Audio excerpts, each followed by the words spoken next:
Ang ganda talaga mag-gym dito sa Canada. Hello vlog, welcome to my guys. Today's video, mag-gym tayo pero magpo-commute. Magbabas tayo, let's go! Alright guys, we're on the way to Fit for Less. My name is Makong Ski, half human, half crazy. Touchdown, Fit for Less. The neighborhood of Subway.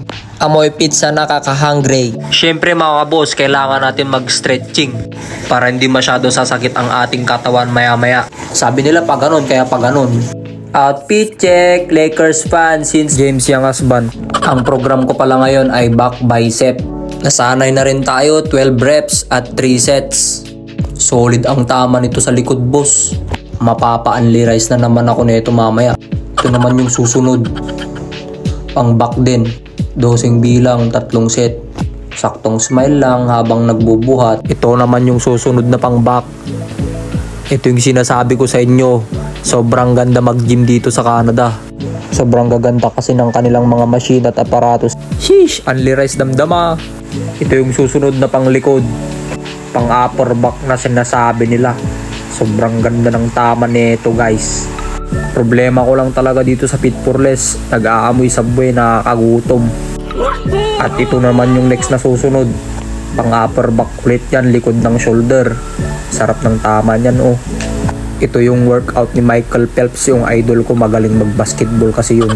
Pero importante kahit anong workout basta consistent. Ito naman, start naman tayo sa bicep guys. Dapat naka-incline ng 30 degrees. Tapos yung siko dapat nakababa lang dyan oh. Ito naman yung workout ni Ninja Turtle pag umaakyat sa bundok. Sheesh, napakaangas. Itong susunod naman ay workout ng mga nagdadrive ng Harley Davidson.